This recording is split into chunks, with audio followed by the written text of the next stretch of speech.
Okay, so after I got the oil change, the car wash, packed out stuff in the trunk, I told my kids, I said, come on, we leaving. My kids thought I was joking. I told them, I was like, no, I'm dead serious. Like, I just feel like I was just so over Baltimore. I need a new scenery. Like, I wanted to meet new people. I just wanted to expand myself and get out and do more. Just not, it just wasn't for me. It was for my children. All right, so we got on the road.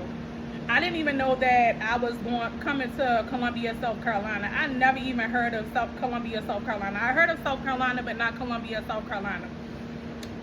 Really, in my head, I wanted to go to Texas. So I did put Texas. I didn't put the exact location in the GPS. I just put Texas. So my GPS was taking me down south to Texas. Okay. We were on the road for about like 8 or 9 hours. I'm going to say like 10. My children started complaining, what children would normally do.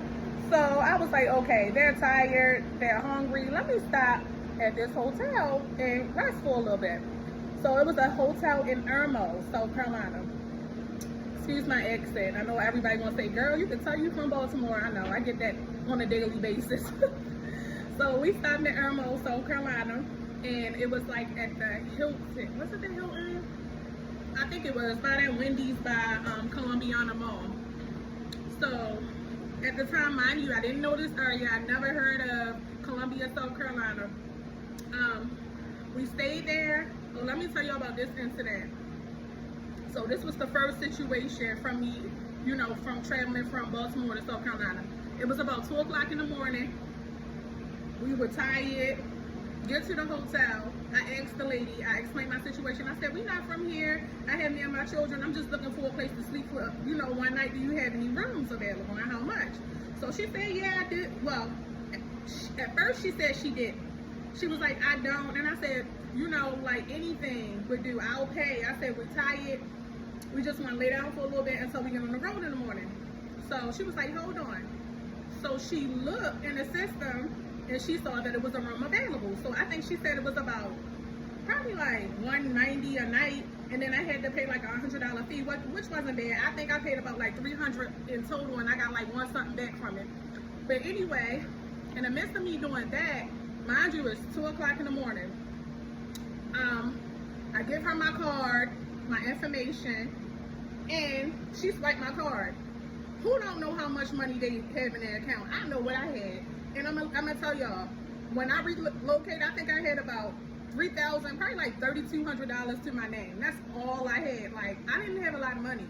And like I said, I don't think of money as a, you know, something that you really need. I mean, we need money, but if you're a hustler like me, you know how to get it. Like, I know how to get money. That was my last thought in my mind. I knew, me being a hustler that I am, I would make a way for me and my children.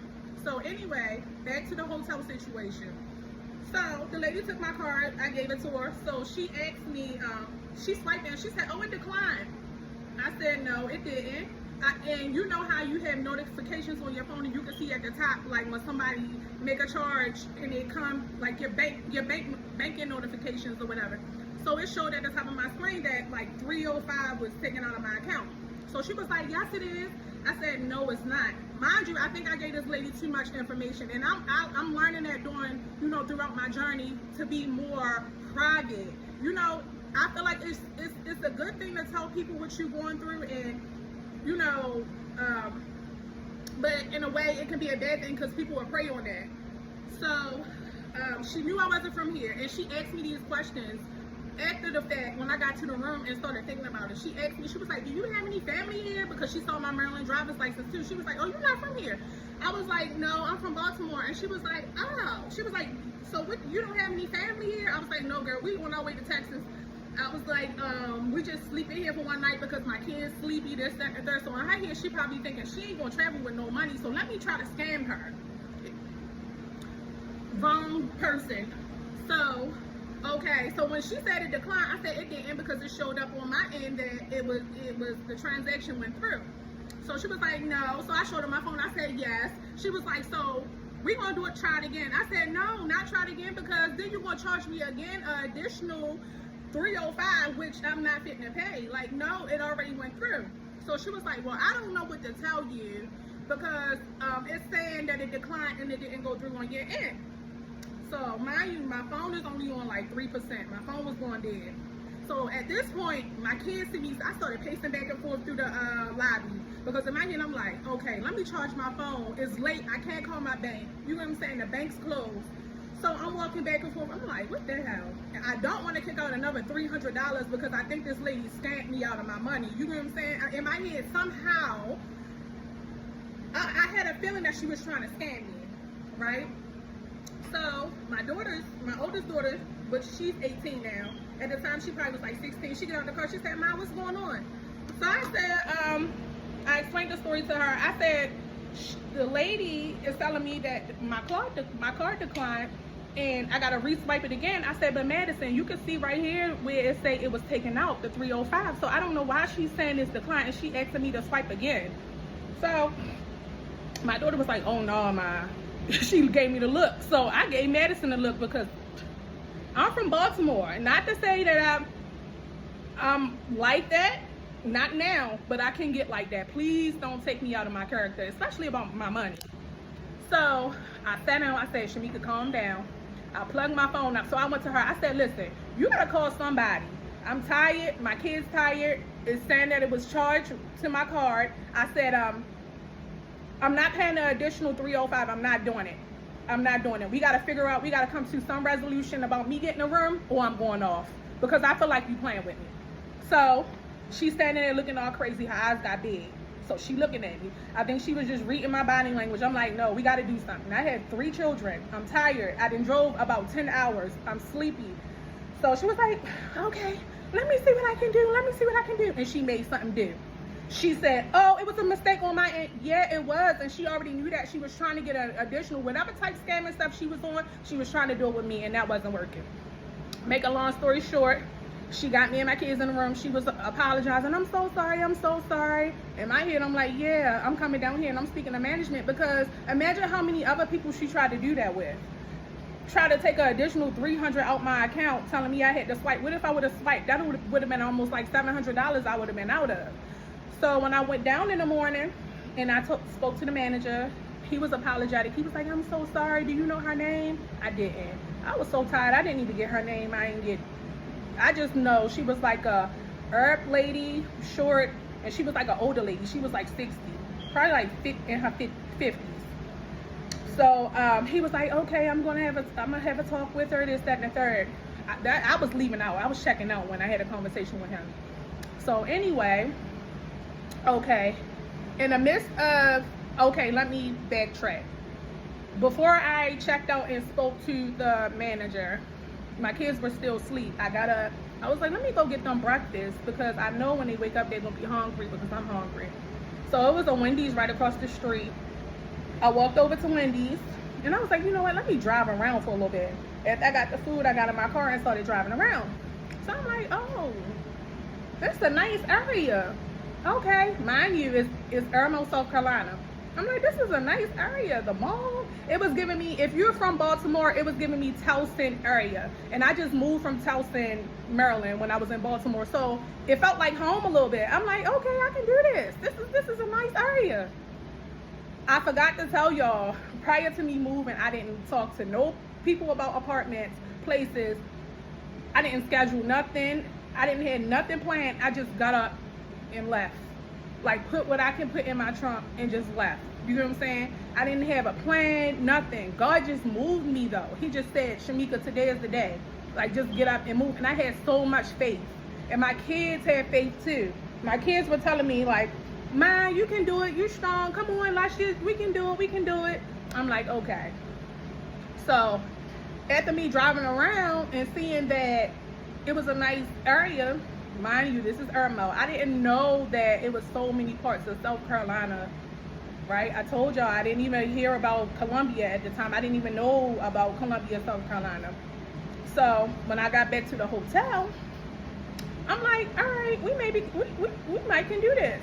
So I talked to my kids. I said, I think we're going to stay here. I said, but we're not going to stay at this hotel. We're going to find somewhere a little cheaper. I said, because me paying $300 a night is kind of steep, right? So I started Googling like extended stays. So I found a extended stay.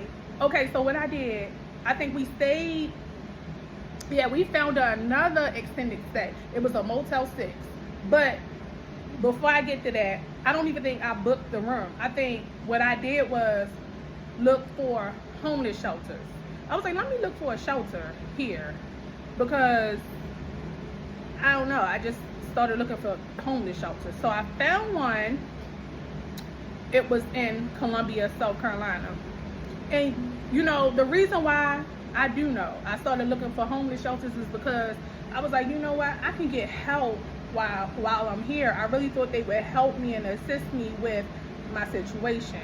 But I didn't have that in my head when I first moved down here. I just was like, you know, I'm gonna find me a place and this, that, and the third. When I get down there, I'm just gonna go along, you know, go with the flow. So in the midst of me Googling homeless shelters, I found one, Columbia, South Carolina, off of 2 Notch. It was called Helping Hands. I think that's what it's called. 2 Notch. Not knowing that that was the hood to them. You know, our hood and their hoods are different. That was the hood to them, to people down here. So when I got on 2 Notch, I'm like, it don't look bad. It don't look like the hood. Like, it really looked like it was an okay area. You know what I'm saying?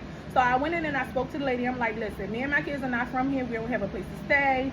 I'm looking for, you know, a room if you have anything available for us until I get on my feet. So she was like, yeah, can you come back at 3 o'clock? I'm like, okay. Around that time, it probably was about like 12. I said, all right, we're going to go get something to eat. I'm going to do DoorDash for a little bit, then we're going to come back. We stopped at a Burger King. We ate. I did DoorDash for about an hour. I came back to the shelter. As soon as I got back to the shelter, before I left, she told me to leave my name, the kid's name, my social, and everything, and my phone number. When I got back to the shelter, she had paperwork already filled out. She was like, read this and fill it out. So I read it. It was basically saying like I didn't have a background, you know, just basically saying they were giving me a room for a month and they would help me with anything that I need, like if I needed to find a place or things of that nature, they would help me. So I signed it. After that, she gave us like 2 bags. I think it was like, look, one had like a blanket, like 3 fitted sheets, no 2 because it was 2 bags in there, 2 fitted sheets and like 3 blankets. She took us to our little room. It was like this dorm area. Well, should I say dorm? No, it was like a trailer more so. And they had like about 6 rooms on this side and a couple rooms on the other side. So she took me to my room. I wish I had pictures. My old phone had so many. I was just taking pictures because I knew one day that I would want to share my journey and my story. So when we got into the room, it was like 2 beds and it was like a closet space. It was really clean, like clean. The cleanest shelter I had seen. But this is my first time me and my kids being in the shelter. We never been in a shelter, but it was clean. I wasn't expecting it to look like that.